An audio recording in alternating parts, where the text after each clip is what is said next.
My name's Alex. I'm 28, live in the city, and until recently, drove a dusty 2010 Corolla that made a strange wheezing noise every time it hit 60. I used to laugh about it with coworkers. The old man's still got fight in him, I'd say. But I can't lie. Every time I parked that car outside my apartment, I felt small. Not because I was ashamed of being practical. I worked hard, saved money, and lived beneath my means. No, I felt small because my family had a way of making me feel like no matter what I did, I was never quite enough. It started way back, honestly. I was the quiet one in a loud family. The one who preferred books to parties, internships to vacations, and simple routines over chaos. My sister, Alyssa, 2 years older, was the family star. Always dressed to the nines. Always dating someone rich or important or both. She got a business degree from some expensive school my parents helped fund, even though she barely passed. But she knew how to play the part. Fake it till you make it, right? And my parents, especially Mom, absolutely adored her for it. My uncle Tony, Mom's younger brother, was the kind of guy who bragged about buying stock in crypto before it was cool and told the same 3 stories every Thanksgiving. He made his money in real estate flipping, or so he said, though no one ever quite knew how he kept affording new Rolexes. He had that booming, sarcastic voice that made you feel like he was always mocking you, even when he was joking. So yeah, family gatherings? Not exactly a confidence booster, but I still showed up. Maybe part of me hoped one day they'd see me differently.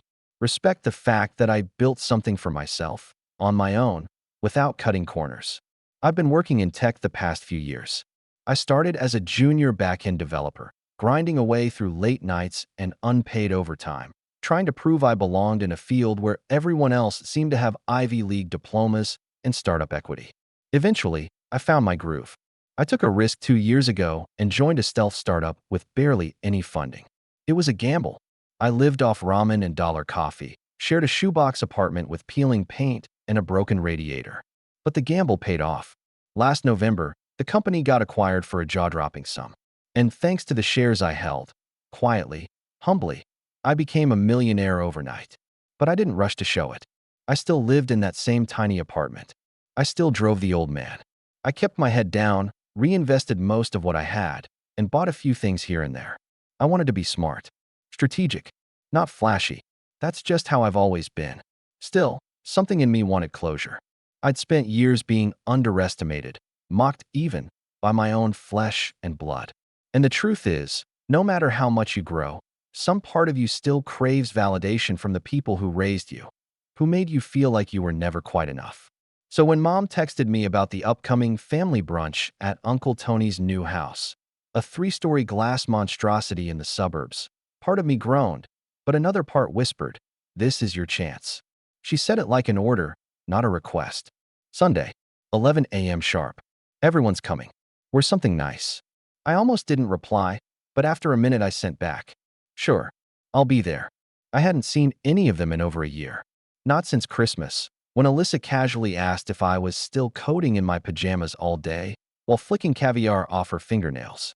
That night ended with Dad pulling me aside and asking if I'd thought about real estate school. "You know," he said, "a backup plan, just in case the tech thing doesn't pan out."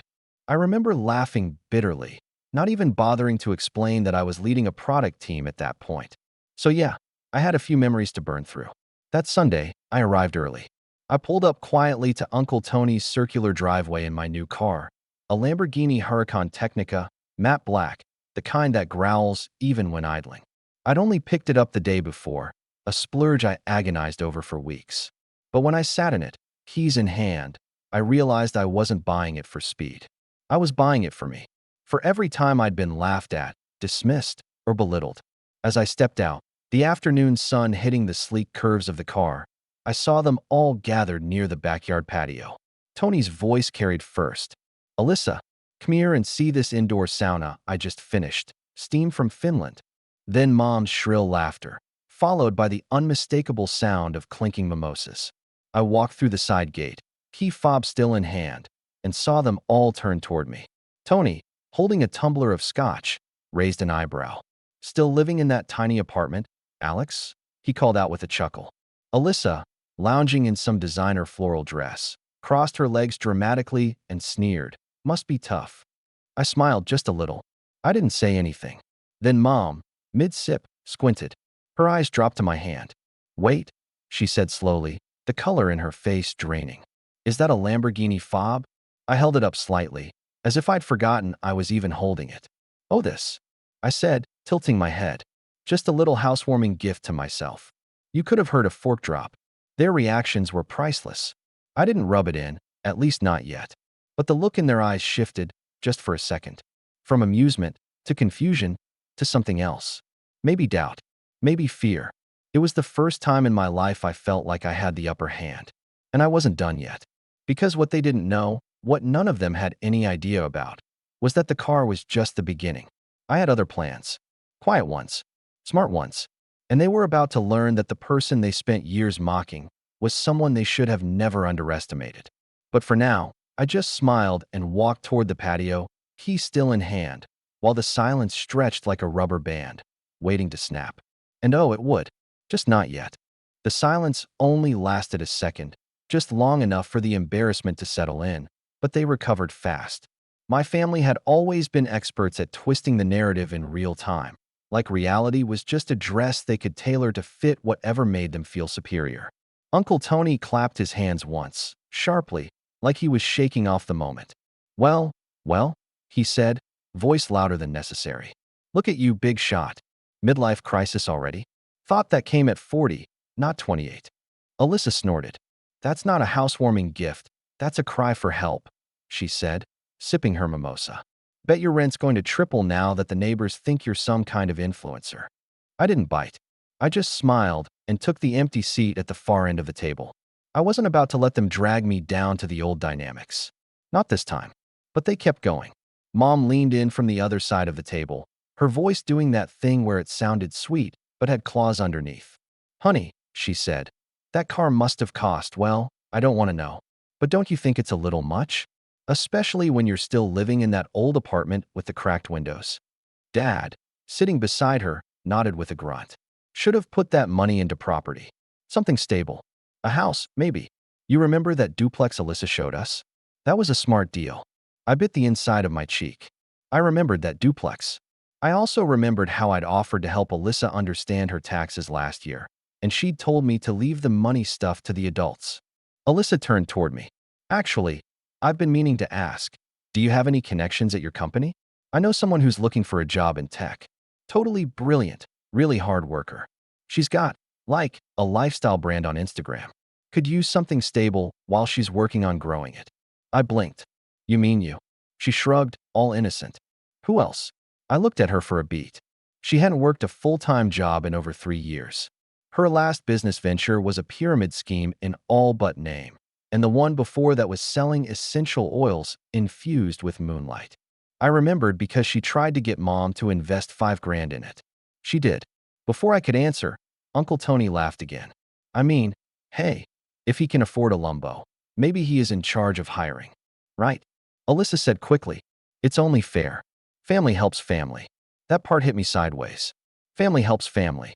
Where was that phrase when I worked 60-hour weeks and couldn't afford groceries? When I had to skip Christmas 3 years ago because my rent was due and Mom told me priorities, sweetheart? Where was it when they threw a graduation party for Alyssa and never even showed up for mine? Sure, I said calmly. Send over her resume. Alyssa brightened instantly, already flipping open her phone. Great. It's more like a portfolio, but, of course, I added, I'll have to send it through the proper review channels. There's a pretty strict process for interns. And there's no guarantee. Her face froze. Interns? Yeah, I said, sipping my water. We don't really hire junior roles without experience. A beat passed. Tony chuckled, clearly sensing the tension. Well, sounds like someone's feeling himself today. I ignored him. Instead, I turned to Mom. So how's the new remodel going? She looked surprised by the question, then softened. It's been good, actually. Expensive, but worth it. Of course, we had to dip into your father's pension just a bit. Things are tight these days. Dad muttered something about inflation. I nodded. That's rough. She glanced sideways. Which reminds me, your brother said you've been doing well lately. He mentioned something about stocks? Maybe you could, take a look at our portfolio sometime. just to see if we're positioned correctly. I swallowed the laugh rising in my throat. Not even subtle. She didn't ask how I was doing or what I'd been up to, just pivoted right into what I could do for them. Maybe, I said, when I have time. She smiled politely, but I saw the flicker of irritation in her eyes, like a child told, maybe later, when asking for candy. As brunch continued, the tension shifted. They tried to steer the conversation back towards safe ground. Alyssa's new lifestyle rebrand, Tony's plans to invest in some undervalued commercial property. But every so often, someone's gaze would drift toward the driveway, where the Lamborghini sat gleaming in the sun like a black diamond. It was like a ghost haunting them. At one point, Alyssa got up to refill her drink and muttered under her breath as she passed me, "It's just a car, Alex. Doesn't make you better than us." I didn't respond. I didn't need to. But then came the moment that really set everything in motion. After the meal, we were all lingering around the patio. Uncle Tony was showing off his new fire pit, complete with some voice-controlled lighting system that barely worked. That's when he dropped it. One of those casual bombs meant to sound offhand, but aimed like a knife. "So," he said, clapping me on the back, "now that you're rolling in cash, you finally gonna grow up and move out of that shoebox? Get a place with a real kitchen, maybe? Heck, buy a place like this, if you're serious." Everyone laughed, even Mom. I shrugged. Already bought a place. That shut them up. "You what?" Dad said. I turned and took another sip of my water, letting the silence breathe. "Closed last week," I said, not bothering to hide the grin this time. "Downtown. Penthouse. It's got a rooftop terrace and a private elevator." Alyssa blinked. "You're kidding." "Nope." "Wait," Mom said slowly. How much was it?" "Little under $6 million. Dead silence. Tony recovered first. "Wow. Big spender. Hope you don't blow it all in one place." "Already diversified," I said. This was just the part one felt like living in. I could feel it, the shift. The tone had changed. They weren't mocking me anymore. They were calculating, trying to figure out how to reframe things, how to place themselves closer to the new power center without looking desperate. And I saw it in Mom's eyes first. That flicker of something greedy. Entitled. Like the wheels had started turning. That was the moment I knew. They didn't just want validation anymore. They wanted access. And they were going to start asking for it, one favor at a time. What they didn't know, what they never expected, was that I already knew exactly how this game worked. And I had no intention of letting them win. Not this time. But that part comes later. For now, I just stood there in the patio's filtered light, letting them process everything they thought they knew about me unraveling in real time. Because the real story was only just beginning. The brunch ended awkwardly, with stiff hugs and overly sweet goodbyes. Alyssa tried to mask her bitterness by complimenting my shirt. "Is that Zara or, like, some minimalist thing?" And Mom gave me that long, lingering look she always did when she was about to ask for something. But for once, I didn't offer anything. I just nodded, thanked them for the meal, and walked back to my car without a backward glance. The next few weeks were quiet. Suspiciously quiet. No texts from Alyssa with passive-aggressive links to job listings. No voicemails from Dad asking if I'd considered investing in modular prefab homes yet. Even Mom, who usually sent me a dozen emojis a week and random forwarded articles about smart habits of successful men, had gone silent. At first, I thought maybe they were giving me space. Maybe, finally, some respect had settled in. Maybe the Lamborghini, the penthouse, the quiet success had bought me something I'd never had in that family: dignity. I should have known better. It started with a phone call. I was at the new place, standing barefoot on the rooftop terrace, sipping coffee and watching the skyline turn orange as the sun dipped behind the buildings. My phone buzzed. "Mom." I hesitated, then answered. "Hey." "Hi, sweetheart," she said too brightly. "How's the new home? I keep picturing you up there like Bruce Wayne, all handsome and mysterious." I chuckled. "It's great." Still settling in. A beat of silence, then, "Listen, your Uncle Tony mentioned something about a housewarming." I paused. I hadn't planned one yet. "Oh." Her voice dropped, just slightly. "Well, we'd love to see the place. It's been so long since we've done anything as a family. I think it'd be really good for Alyssa. You know she's been going through a rough patch." I didn't ask what kind of rough patch. I didn't need to. Alyssa's rough patches were code for running out of credit. "I'll think about it," I said, keeping my tone neutral. She didn't like that, but she didn't push. Not then. 2 days later, I came home to find a delivery van parked outside my building. Workers were hauling what looked like catering trays, crates of champagne, floral arrangements, even folding chairs. I blinked in confusion and went straight up to the lobby. There, standing with our concierge and flashing her too bright smile, was Alyssa. "Alex," she chirped like we were old friends. Perfect timing. I was just making sure everything's in place for Saturday. My stomach dropped. "For what?" She blinked innocently. "The housewarming. Didn't Mom tell you? We've got the guest list down to 64. Nothing crazy, just family, friends, a few influencers. Oh, and there's a violinist." I stared at her. "You planned a party at my home?" "Well, our home, for the day." She waved a manicured hand. "We wanted to surprise you." I never agreed to this. "Oh, please," she scoffed. "You've got the space. You're not using it for anything anyway. Don't be selfish." I felt something twist in my chest. "Who gave you permission to even enter my building?" "Mom did." She smiled sweetly. "She said you'd be too humble to plan something like this for yourself, so she helped me coordinate. She said to use the building's event request form." I turned to the concierge. "Did someone submit a form under my name?" He looked uncomfortable. Yes, sir. It was emailed with your signature." I assumed it was approved. I narrowed my eyes. "Can you show me?" He hesitated, then pulled it up on the screen. There it was, my name, my address, my signature. Except it wasn't mine. It was forged. The email was from a Gmail address I hadn't used in years. A throwaway account I'd signed up for in college, long before I got serious about privacy and security. And then I realized, Mom had access to that account.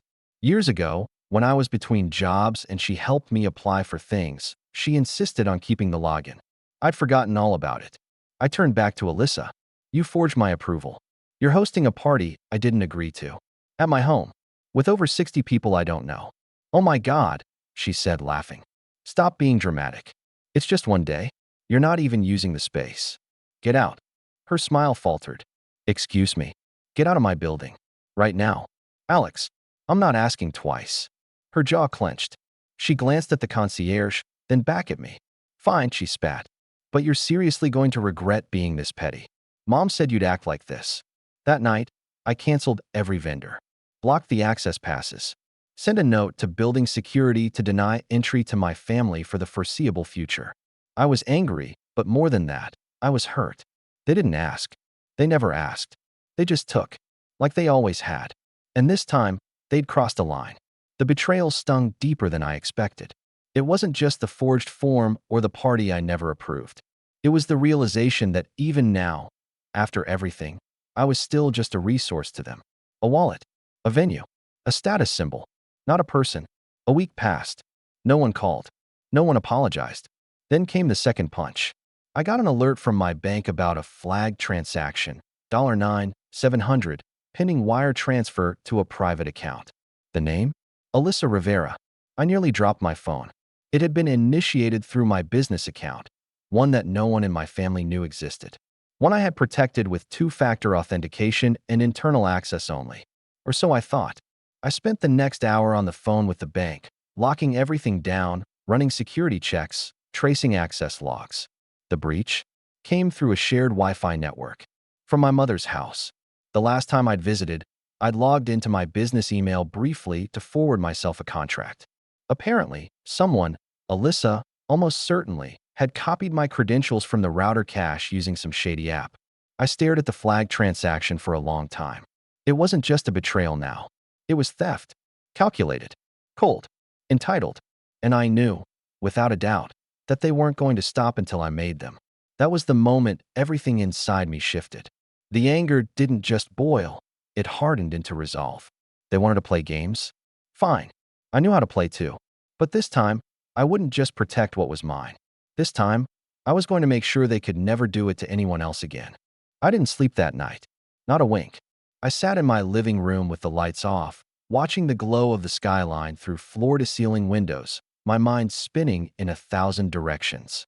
I had the money, the title, the view, but none of it could drown out the familiar ache pressing against my chest. That knot of betrayal, that weight of knowing, deep in your gut, that the people who raised you never really saw you. They saw what you could give them. And now that I had something worth taking, They'd sunk their claws in again, only deeper this time. I kept replaying it all: the forged signature, the unauthorized party, the attempted wire transfer. Alyssa laughing it off, calling me selfish. Mom saying I'd overreacted when I finally called her. That call had been short. "Did you really think forging my approval for a party in my home was okay?" I asked, trying to keep my voice calm. Mom had sighed like I was inconveniencing her. "You're so sensitive, Alex. It was meant to celebrate you. You've done well. We just wanted to share that with everyone." "And the bank transfer? Was that celebrating me too?" Silence. I waited. She finally said, "She needed help, Alex. You have so much. Your sister's just trying to get back on her feet." I didn't even know she had my banking info. "You logged in from our house. Don't blame us if you left doors open." She said that like it was my fault. Like I had invited them in to take what they wanted. Like I owed them for existing. "I'm done," I said. "With all of you." "Oh, don't be dramatic. Families fight." "No, families don't steal from each other. You're going to regret cutting off your own blood," she snapped. "You'll end up alone." Then she hung up, and I sat there, alone in a $6 million penthouse, with a Lamborghini downstairs and a closet full of tailored clothes I barely wore, feeling like I was right back in that shoebox apartment, just older, lonelier, and now with a better view. I didn't go into the office for a few days. I told the team I was sick. I turned off Slack, ignored emails. The startup was stable now, post-acquisition, and I'd built a team that didn't need me every hour, but I still felt guilty. Like I was letting something crumble, again. But I didn't have the energy to fix anything. I barely had the energy to get out of bed. My apartment, once a symbol of how far I'd come, started to feel like a gilded prison. Every echoing step reminded me that I had no one to share it with. No partner. No close friends nearby.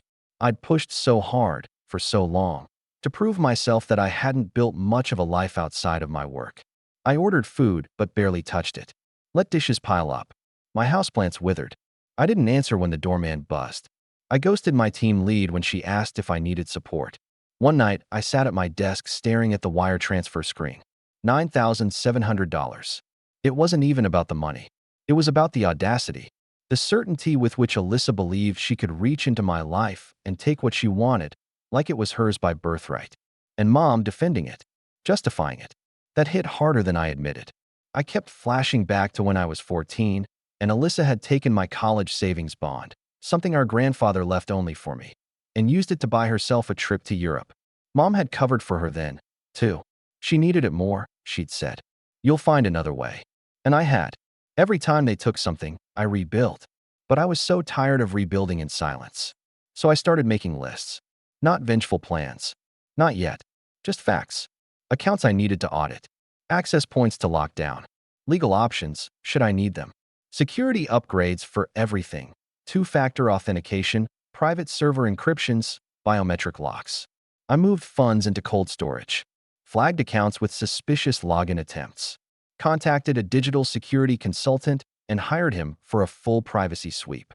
Then I went a step further. I changed my will. I wrote it out carefully, detailing every contingency, down to the cent. If anything ever happened to me, not a single member of my family would see a dime. Not Mom. Not Dad. Especially not Alyssa. Instead, it would go to a scholarship fund. One for kids like me, quiet, overlooked, the ones everyone dismissed because they didn't shine in the way their families wanted. I even named the fund after my grandfather, the one who tried to give me a start before it was stolen. Then I called a lawyer. A very good one. I told him everything. Not just the wire attempt, but the long history of financial gaslighting, the emotional manipulation, the forged email. He didn't say much, just nodded and started drafting papers. I didn't know what the end game was yet, but I knew I had to walk away. Not just emotionally, but completely. Financially, legally, digitally. Clean break. I canceled the joint phone line I'd still been paying for in my parents' name. Cut off the automatic transfer that had been funding their emergency savings for the last 5 years. Pulled out of the investment fund I'd let Dad manage for a family legacy. I let the broker know I was taking full control of the assets. It wasn't about punishing them. It was about finally choosing me. But even as I started to cut cords, part of me wondered if I was doing the right thing. Was I becoming cold? Heartless? Would I wake up one day and regret it, just like Mom said? Then, a few days later, I got an alert. A private Facebook group. Rivera Family Reunion, hosted by Alyssa and friends. I clicked out of curiosity. The banner was a photo of my car, taken without my knowledge, parked in front of my building. The caption? Celebrating the success of our amazing little brother. Can't wait to toast him with friends and family next month. RSVP soon. I stared at the screen, heart pounding. Not only were they still planning to use me, they were broadcasting it, claiming me. Even now, after everything, they were still framing it like they owned my story. Like my success was just another party prop they could wave around to boost their own image. And suddenly, the question wasn't if I was going to walk away completely. It was how far I was willing to go to make sure they never had a chance to do this to me, or anyone else, ever again. That Facebook post changed everything. I sat at my desk staring at the screen, every word sinking into my chest like a stone. Celebrating our amazing little brother. The hypocrisy would have been laughable if it hadn't felt so personal. There it was, the final confirmation that to them, I wasn't a person. I was a narrative. A success story they wanted to wrap themselves around like a designer scarf. Something they could wear at parties and smile about, as if they'd built me. I closed the laptop without reacting. Didn't call. Didn't comment. Didn't even block them. They wanted to spin a story? Fine. I'd write the ending myself. But this time, they wouldn't be in it. That week, something inside me shifted. The pain, the hollow ache of betrayal, was still there, but it hardened into something sharper, more focused. I began waking up earlier. I worked out again, cleaned the apartment, filled the fridge. I reached out to my team, and to my surprise, they welcomed me back with open arms. Apparently, I'd earned more goodwill than I realized. When I showed up for our Monday meeting, the entire dev squad clapped. I laughed, genuinely for the first time in weeks, and took my usual spot near the whiteboard. The startup that had once been a long shot was now growing rapidly. After the acquisition, the parent company offered me a key leadership role, not in title, in equity. They wanted to spin out a sister company, a hybrid AI platform for high-level logistics. And they wanted me to lead it. Fully funded, minimal oversight, full control. I took the deal. Quietly. Strategically. I didn't make an announcement, didn't post about it online. But I hired a team of brilliant engineers, found a sleek private office space downtown, and got to work. This time, I wasn't building out of fear. I wasn't hustling just to prove I deserved a seat at the table. I was the table now, and it felt different. Cleaner. Calmer. I set new boundaries, too. Fired my old accountant. He'd been referred by Dad years ago, and hired a rock-solid financial advisor who'd built portfolios for C-level execs. I moved all my assets into secure trusts, closed all shared accounts, and created a new holding company to manage my investments, completely under my name. And I started saying no. No to my parents' urgent requests for financial help when their roof leaked. No to Alyssa when she sent a breezy text about wanting to catch up over lunch, which somehow included the address of a $200 a plate sushi bar. No to Uncle Tony when he emailed about a hot investment opportunity in Belize. Just no, and I didn't explain. I didn't justify. I just went silent. Their confusion was immediate. Then came the guilt trips, the passive-aggressive group texts, the long voicemails from Mom asking if I was okay and wondering why I'd changed. I had changed. I wasn't that quiet, desperate to please kid anymore. I wasn't someone they could mold into a family ATM. I was mine. That summer, I bought a small cabin 3 hours outside the city. Not flashy, not expensive, just quiet, surrounded by trees and stars. I kept it to myself. No one in my family even knew it existed. I'd go there on weekends, bring a book, cook simple meals, and listen to music. I hadn't realized how much noise I'd grown used to. The expectations, the judgment, the constant tug of wanting approval. Out there, it was just me. Me and peace. Back in the city, I started mentoring younger engineers. A few had stories like mine. Brilliant minds who'd grown up overlooked, underappreciated, dismissed because they weren't loud or charismatic. I helped one guy polish his resume and get into Google. I connected another with a seed fund I'd invested in and watched her raise $300,000 in less than a week. Their wins felt more real than any car, any suit, any number in my account. Meanwhile, my new company was gaining traction fast. By fall, we'd landed 3 major enterprise clients and a $1.5 million pre-order for the beta. Investors came calling. The parent company upped my equity stake. My name started floating around in quiet VC circles. Still, I stayed off social media. I didn't want the spotlight. I didn't need it. But others noticed anyway. One afternoon in September, I walked into a private conference for startup founders and immediately felt a dozen eyes on me. A woman from a major tech journal introduced herself and asked if I'd be open to a profile. I hesitated but eventually said yes. On one condition. She couldn't publish anything about my family. She asked why. Because they're not part of the story, I said. And it was true. They'd always treated my ambition like an inconvenience, until it started printing money. Then suddenly, I was theirs. Their prodigy. Their pride. But they never helped build any of it. They didn't support me when I was working 2 jobs and eating instant noodles. They didn't show up for my graduation. They weren't there when I needed advice or encouragement. They only showed up when they saw dollar signs. So now, they were out. And without my support, they were struggling. I heard from an old high school friend that Alyssa had posted a GoFundMe for a business recovery fund. Something about a broken camera and unjustified platform censorship. The only donation was from Mom. Dad called twice, both missed calls. No voicemails. I ignored them. It wasn't revenge. Not yet. But it was power. And for the first time in my life, I had it. I wasn't rushing. I wasn't flailing. I wasn't hustling for anyone else's approval. I was building. On my terms. And I knew. Sooner or later, they'd try to come back. They'd find some new excuse. A new crisis. A new manipulation. But next time, I'd be ready. Because I had something they never did. Not just money. Not just success. But clarity. And a plan. It happened on a random Thursday afternoon. Nothing dramatic. Nothing cinematic. Just a soft ping on my work phone while I was reviewing our 3rd quarter roadmap with the product team. Subject: Notice of Inquiry, Rivera Holdings, LLC. I nearly dismissed it. My name wasn't Rivera Holdings.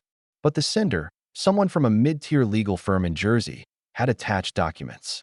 And there, plain as day, was my name. Apparently, my parents had formed an LLC a few months ago.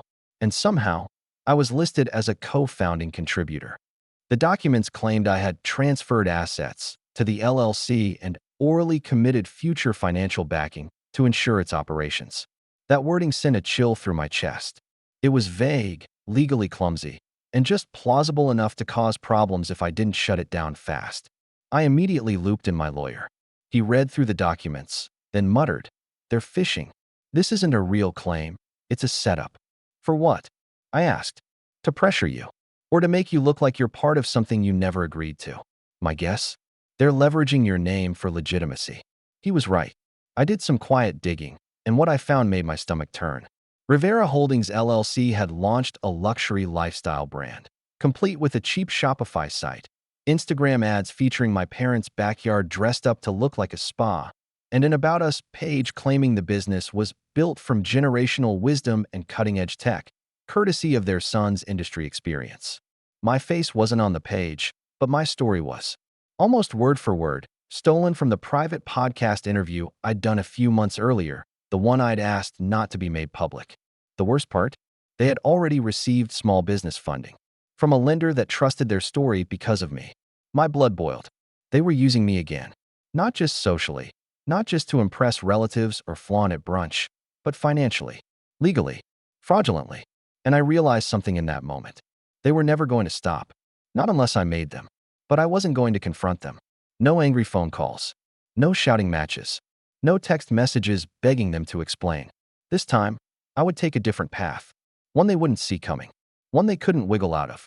I met with my lawyer again, and we began quietly building a case. Not for court. For control. The kind of control that would give me the leverage to make this end on my terms. It started with documentation. I compiled years' worth of emails, texts, voice messages, anything that demonstrated how my family had benefited from my finances without contracts or consent. We found the forged event form from the Housewarming. We gathered bank records showing unauthorized transfers. I pulled the archived Facebook group post where they used my likeness to promote this celebration that never happened. And, of course, I screen captured the entire Rivera Holdings site. My lawyer contacted the small business lender they had tricked. We presented enough evidence to trigger an internal fraud audit. Their loan was flagged. Frozen. Then I took things a step further. I hired a private investigator. Not for dirt, nothing shady. Just facts. Because I had a hunch. This wasn't the first time they'd played this game. And I was right.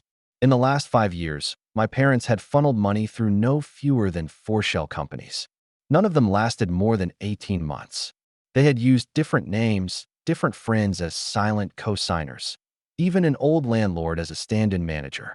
And each time the company tanked, they'd moved on like nothing happened. The worst?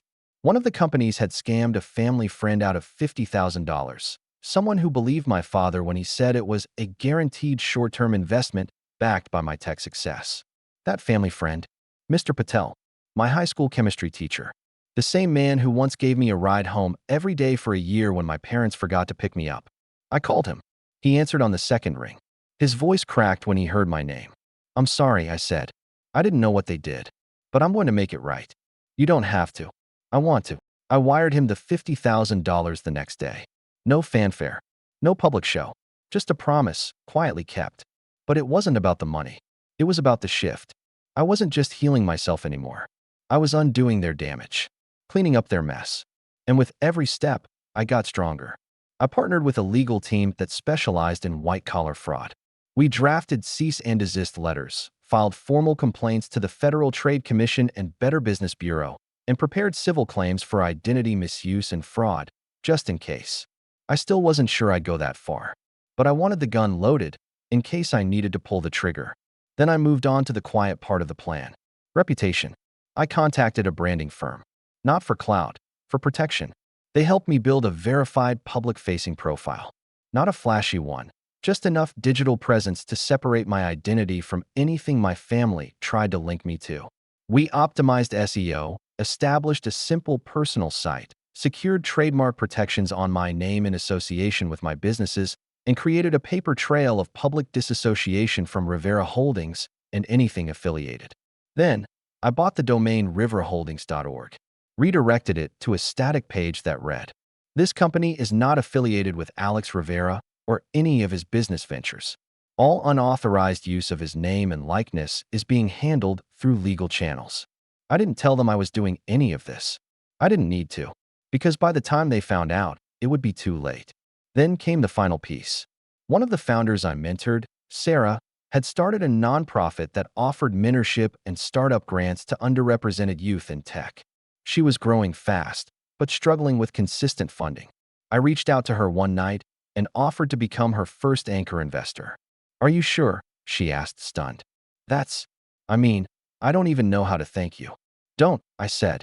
"Just do the work. Build something that lasts." I donated anonymously, but I stayed involved quietly. She didn't know it, but I was working on setting up a permanent trust that would funnel 10% of my annual profits directly to her nonprofit for the next decade. It was my answer to the question that had haunted me since the betrayal. What do I do with all of this? The answer? I give it to people who deserve it, not people who demand it.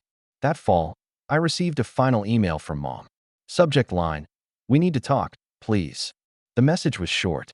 "I know you're angry, but this isn't how families treat each other. I'm sorry if you feel we crossed a line. We just wanted to be part of your success. Please don't do anything that would hurt your sister or the business. You've come so far. Let's not burn bridges." There it was. Still the same spin.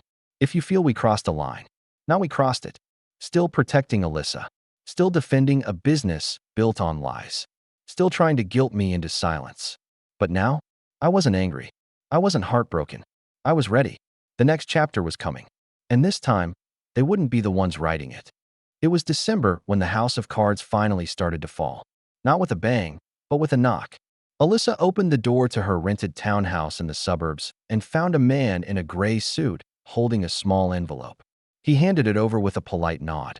"Ms. Rivera, you've been served." It wasn't a lawsuit. Not yet. It was a formal notice of disassociation, a legally binding declaration stating that I, Alex Rivera, had never been involved in Rivera Holdings LLC, nor had I authorized the use of my name, likeness, or reputation in connection with any of their activities. It outlined in detail every instance of unauthorized use I had documented, and it gave them 14 days to remove every reference, retract every statement, and dissolve any promotional materials containing my name. If they failed, then the real consequences would follow. I made sure copies were sent to Mom, Dad, their accountant, who, it turned out, had no idea he was part of a scam. And this part was delicious. Their loan officer at the small business bank that had approved their funding. The first domino fell 3 days later. The lender revoked the $45,000 loan and began an internal fraud investigation. Their accounts were frozen. Their Shopify storefront was removed for identity abuse.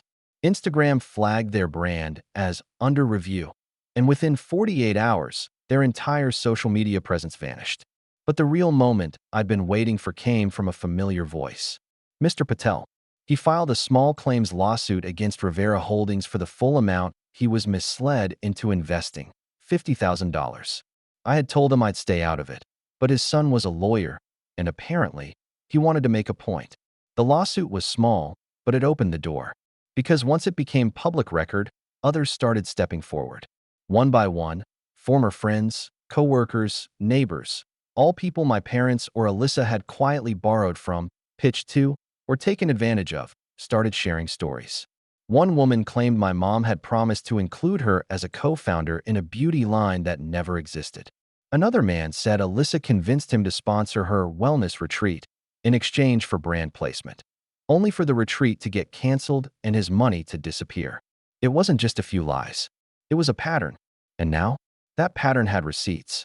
I had quietly worked with my legal team to compile a full report, a timeline, complete with evidence, screenshots, and transaction records of everything my family had done over the last 10 years in my name or connected to my success. We titled it, The Legacy They Tried to Steal. I never released it publicly. I didn't need to, but I did send a copy, anonymously, to every vendor, bank, and potential partner they'd listed as references on Rivera Holdings. The calls stopped. The doors closed. And the whispers started. Even Uncle Tony, who once boasted about flipping condos and leveraging connections, sent me a shaky LinkedIn message asking if I wanted to grab lunch and talk things out. I didn't respond. But the final straw, the moment I knew the revenge had landed exactly where it needed to, came at 6:41 a.m. on Christmas Eve. I was at the cabin, fireplace crackling, coffee in hand, when my phone buzzed with a number I hadn't seen in months. Mom. I let it go to voicemail. But curiosity got the better of me, and I played it. Her voice was brittle. Cold. Alex, I hope you're proud of yourself. Your sisters had to move out. The business is gone. We're being audited. Everything we built is unraveling because you had to punish us. Over what? A misunderstanding? A party? You could have handled this quietly. Like family. But you chose this. There was a pause. I hope someday you understand the damage you've done. We're your blood. I played the message twice. Not because I was shaken, but because it confirmed everything I'd ever known about them. They hadn't learned anything. They still believed they were the victims. Even now, after they stole, lied, manipulated, they thought I was the one who owed them. And that's why I never regretted any of it. Because this wasn't revenge born from hate. It was justice born from truth. I didn't destroy them. They did that on their own. All I did was remove the safety net they'd used to bounce back every time. The one I used to be. Now, they'd fall like everyone else. And me? I finally stood tall. Not in spite of them, but without them. The fallout wasn't explosive. It was slow, humiliating, and public in the ways that mattered most to them. The LLC dissolved within weeks. The fraud investigation led to a full IRS audit. Turns out, my parents had been mixing personal and business funds for years, writing off extravagant purchases, spa weekends, luxury handbags, first-class flights, as consulting expenses. The back taxes alone were enough to cripple them. Their accountant, terrified of liability, cut ties immediately and reported potential misconduct to the state board. Their credit tanks followed. Alyssa moved back in with them. Her influencer life quietly died. No more beach selfies, no more curated brunches. Her sponsorships pulled out when word spread that she'd used a fake endorsement from me in her brand pitch deck. The laptop she once used to edit motivational content was sold on Facebook Marketplace for $200. I never spoke to any of them again. They sent messages for months, ranging from furious and accusatory to pathetically apologetic. I read none of them. I had my assistant filter every call, every email, every attempt. Eventually, even those stopped. The rest of the world moved on. And so did I. The new company grew beyond anything I imagined. In the spring, We secured a partnership with a global logistics firm. Our valuation tripled. Investors called me a visionary, a quiet force in the tech space. I just smiled and kept working.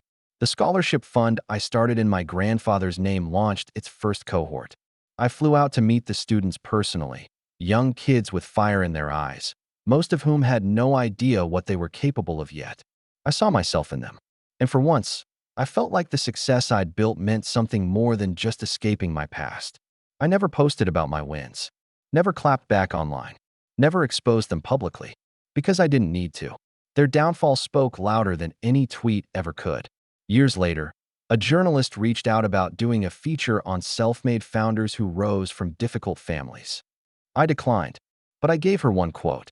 Sometimes, the best revenge isn't proving them wrong. It's living so far above their world, they can't even reach your shadow. And I meant it.